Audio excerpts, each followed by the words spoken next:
Pacar Hari dan Tora lagi dinas keluar kota selama akhir pekan. Tapi kedua pasangan itu masih saling berkirim pesan dan foto. Pada hari Minggu, cewek-cewek minta pacar mereka ngirimin foto selfie. Hari ngirim selfie lagi senyum di dapur. Tora ngirim selfie dirinya di kamar mandi. Salah satu cewek itu langsung tahu pacarnya selingkuh. Siapa dan bagaimana cewek itu tahu?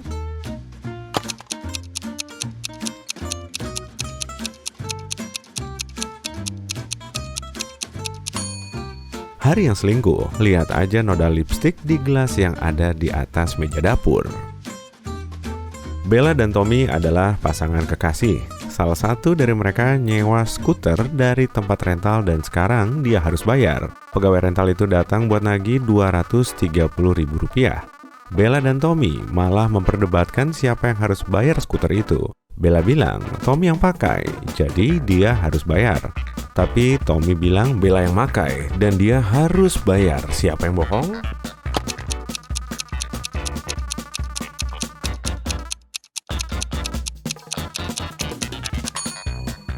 Bella yang bohong. Perhatikan jejak kaki Bella yang mengarah langsung ke skuter itu. Ada 3 pencuri di sebuah supermarket, satu di bulan Februari, satu di bulan Mei, dan satu di bulan Juli. Untungnya, ketiga pencurian itu terekam kamera CCTV. Manajer toko manggil Detektif Moro buat menyelesaikan kasus itu. Detektif Moro memperhatikan rekamannya dan menyadari satu detail yang membantu dia memecahkan misteri pencurian itu.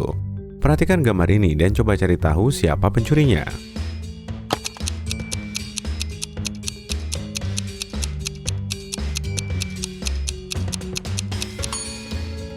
Di ketiga video, ada wanita hamil. Di video bulan Februari, Bumil itu kayaknya lagi hamil 7 bulan. Tapi di video lainnya, Mei dan Juli, perutnya kelihatan sama persis. Artinya, dia pencurinya. Dia pasti pura-pura hamil selama ini. Dr. Ian menemukan mesin waktu dan kembali ke zaman prasejarah. Perhatikan gambar ini dan temukan Dr. Ian di antara orang-orang dari zaman prasejarah yang lagi beraktivitas.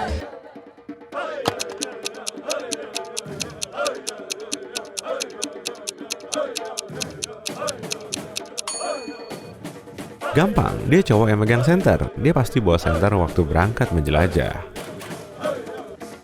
Kathy udah telat masuk kelas. Tibanya di kelas, dia nggak sengaja menjatuhkan setumpuk buku pelajaran yang dia bawa. Bunyinya kencang sampai seluruh kelas menatapnya. Saat itu, Kathy menarik perhatian 20 mata. Berapa banyak orang di kelas hari itu?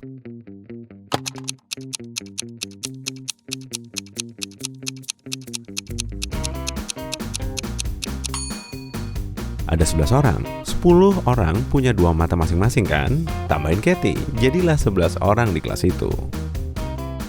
David seorang polisi, ditelepon malam-malam.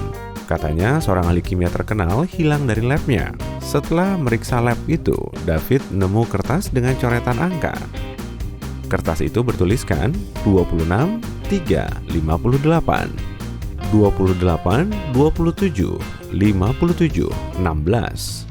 Berdasarkan tulisan itu, David berhasil menemukan saintis itu dan menangkap penculiknya. Apa arti tulisan itu dan bagaimana David bisa memahaminya?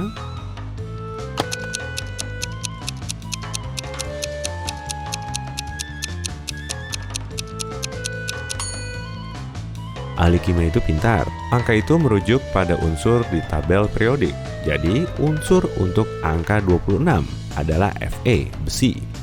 Angka 3 adalah Li, litium, dan 58 adalah Ce, cerium.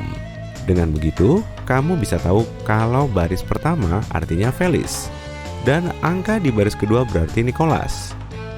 Setelah tahu nama-namanya, David melacak dan menahan mereka. Helena akhirnya beli gitar baru. Dia pengen langsung nyobain gitar itu, tapi dia harus sekolah. Dia nyimpen gitar itu di dalam kamarnya lalu mengunci pintunya. Sepulangnya dari sekolah pada sore hari, gitar itu hilang. Dia tahu pasti pelakunya salah satu keluarganya, soalnya mereka suka jahili. Jadi, dia menginterogasi mereka. Ibu Helena bilang dia bahkan belum melihat gitar yang Helena beli. Ayahnya bilang dia melihatnya waktu lewat kamar Helena, tapi bersumpah dia nggak melakukan apa-apa. Kakak Helena bilang dia belum ke atas harian, jadi dia juga nggak lihat gitar itu. Helena langsung tahu pelakunya. Kamu bisa nebak?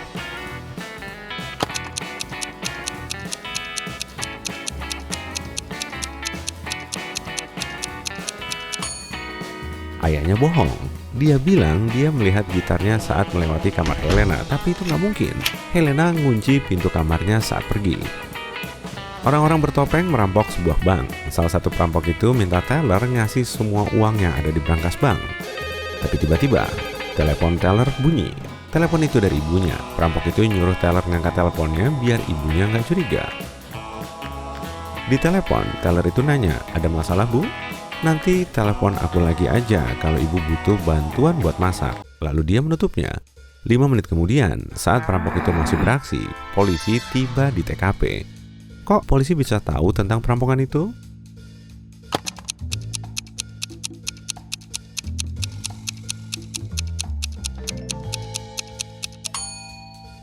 Teller itu pintar. Saat bicara lewat telepon dengan ibunya, dia menekan tombol mute waktu mengucapkan beberapa kata. Jadi, ibunya cuma mendengar, "Ada masalah, Bu, telepon bantuan." Di pinggiran kota ada sebuah rumah hantu. Sekelompok orang mau uji nyali di sana. Mereka pergi ke sana malam-malam. Tapi setibanya di sana, salah satu dari mereka menolak masuk dan nyoba menghentikan yang lain. Tapi mereka cuma ketawa dan ninggalin orang itu. Terdengar suara nyaring dari rumah itu, lalu semuanya hening. Johnny nggak pernah melihat teman-temannya lagi. Kok Johnny bisa tahu ada yang nggak beres sama rumah itu?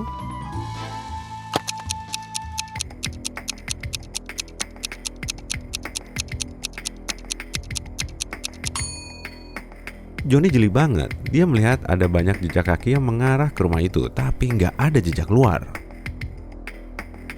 Sebuah hotel terkenal punya 7 lantai. 5 orang menginap di lantai 1, 8 orang di lantai 2, 11 orang di lantai 3, dan seterusnya.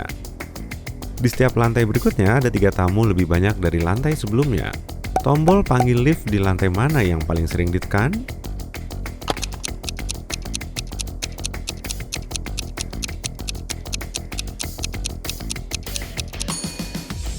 Lantai 1, semua orang yang menginap di lantai lain kecuali lantai 1 harus naik lift buat ke kamar mereka. Di sebuah kota kecil ada 3 guru izin sakit di hari yang sama. Yani bilang dia kecelakaan mobil dan kakinya patah. Sekarang dia susah jalan karena memakai gips. Emma bilang lehernya cedera waktu olahraga, jadi kepalanya nggak bisa menoleh. Lalu Tina bilang dia jatuh dari motor dan lengannya terkilir. Salah satu guru itu bohong. Siapa kira-kira?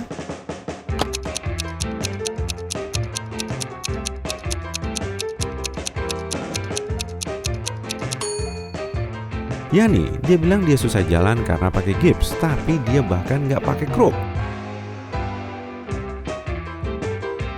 Saat terbangun, kamu tiba-tiba terjebak di sebuah ruangan dengan 4 pintu.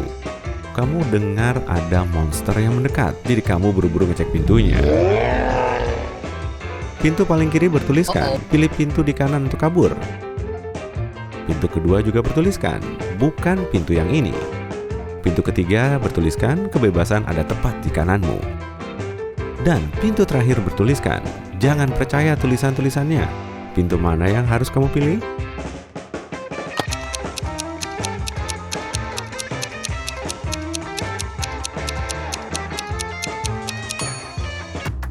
Tulisan-tulisannya emang agak membingungkan. Kita cek satu-satu. Pintu pertama menyuruhmu milih pintu yang kanan. Pintu kedua bertuliskan bukan pintu yang ini. Berarti pintu kanan yang ditunjuk pintu pertama bukan pintu kedua. Pintu ketiga bertuliskan kebebasan ada tepat di kananmu. Maksudnya jelas kan? Kalimat ini mengarah ke pintu yang ada di kananmu. Berarti jawabannya adalah pintu terakhir. Pintu itu emang nyuruh kamu buat nggak percaya tulisan-tulisan di pintu. Tapi bukan berarti tulisannya salah kan?